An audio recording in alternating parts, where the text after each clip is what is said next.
មានទ្រពច្រើនមិនស្មើមានកូនល្អបាទសូមបងប្អូនមកចូលរួមជាមួយប្រធានបទនេះជាមួយខ្ញុំបាទមុននឹងចូលដល់ប្រធានបទសូមបងប្អូនជួយចុចអក្សរជាឬ Subscribe ដើម្បីភ្ជាប់ទំនាក់ទំនងជាមួយគ្នាបាទមានទ្រពច្រើនមិនស្មើមានកូនល្អបាទតើប្រធានបទនេះមានខ្លឹមសារមានអត្ថន័យឬមួយក៏ចង់និយាយពីអ្វីបាទមានទ្រព្យច្រើនវាជាបំណងប្រាថ្នារបស់មនុស្សទូទៅហើយបាទមានទ្រព្យច្រើនគឺសំដៅដល់មានផ្ទះមានសម្បែងមានដីធ្លីច្រើនមានឡានល្អបាទមានលុយច្រើនបាទនេះគឺមានទ្រព្យច្រើនគឺសំដៅអញ្ចឹងណាបាទហើយនេះជាបំណងប្រាថ្នាអ្នកណាក៏ចង់បានដែរប៉ុន្តែហេតុអ្វីក៏មានទ្រឹស្ដីមួយនិយាយថាមានទ្រព្យច្រើនមិនស្មើមានកូនល្អបាទត្រង់កន្លែងនេះមានន័យថាកូនល្អគឺវាប្រសើរជាង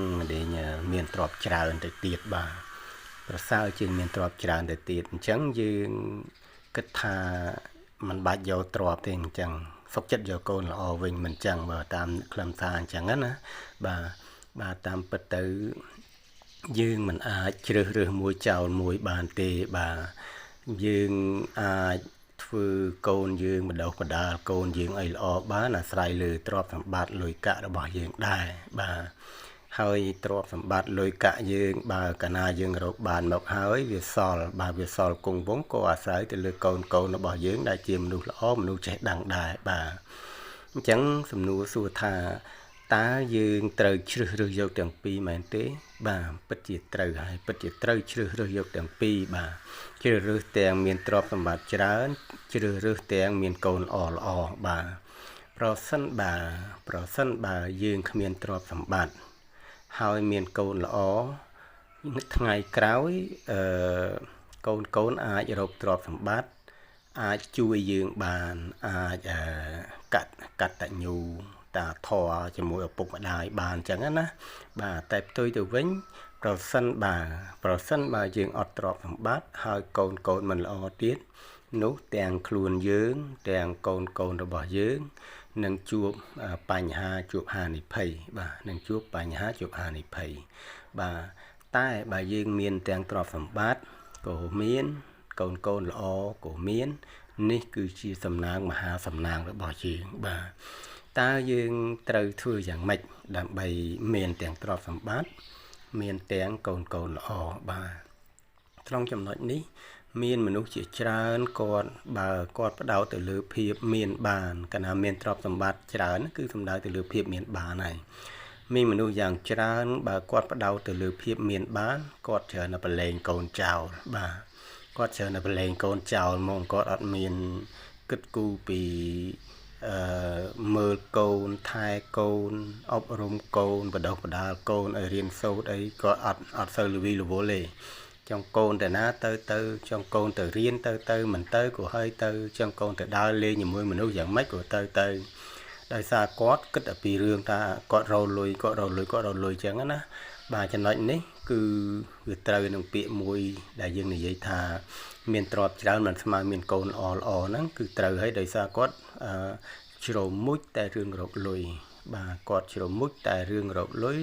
ជ្រមុជតែជាមួយលុយតែមិនបានមើលថែទាំកូនឲ្យដិតដល់មិនដឹងថាកូននឹងទៅលេងជាមួយមនុស្សខូចឬយ៉ាងម៉េចមិនដឹងថាកូននឹងធ្វើអ្វីឥឡូវហ្នឹងអត់ដឹងមិនដឹងថាកូនអត់ទៅរៀនបាទនេះជាចំណុចមួយដែលគួរឲ្យសោកស្ដាយបាទបើជាជីវិតខ្ញុំវិញណាដែលខ្ញុំឆ្លងកាត់មកដល់សប្តាហ៍ថ្ងៃនេះគឺពេលដែលខ្ញុំ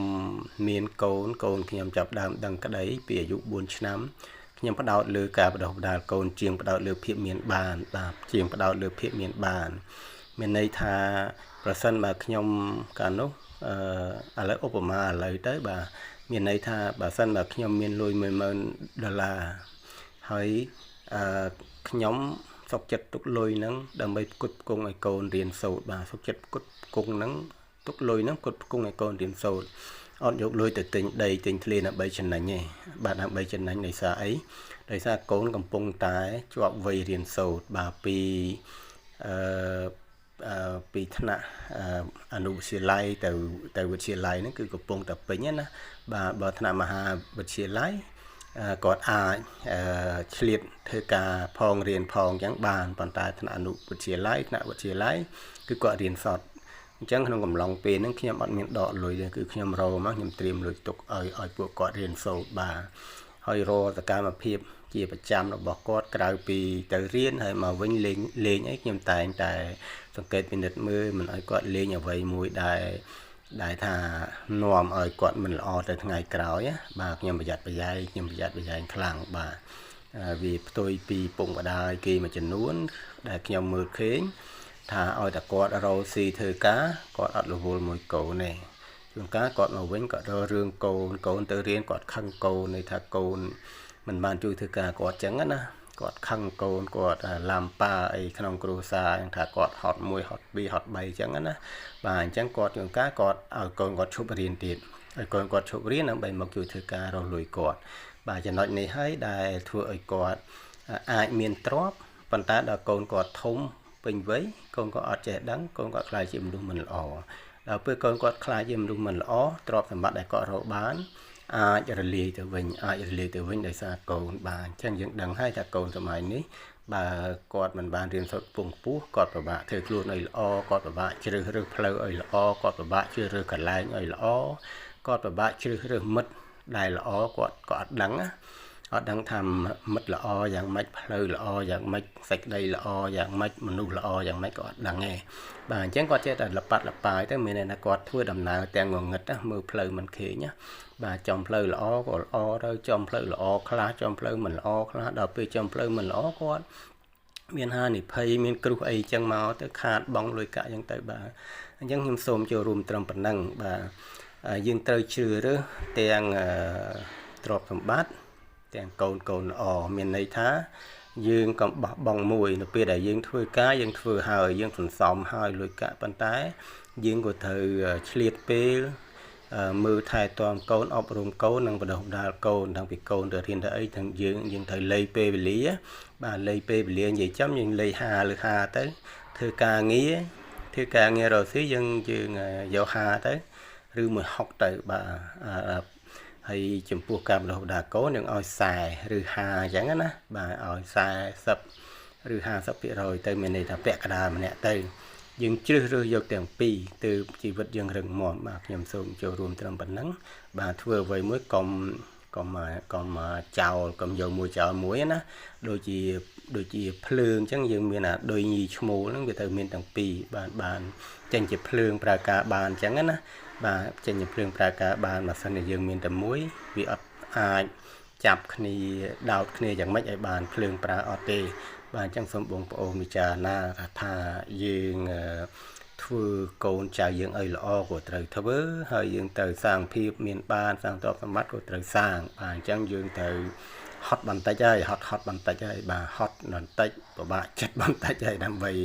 ឲ្យជោគជ័យទាំងពីរហ្នឹងបាទដើម្បីឲ្យជោគជ័យទាំងពីរគឺត្រូវពិបាកបន្តិចគឺមិនស្រួលទេបាទព្រោះខ្ញុំឆ្លងកាត់រួចហើយណាបាទអញ្ចឹងខ្ញុំសូមចូលរួមត្រឹមប៉ុណ្ណឹងបាទអរគុណ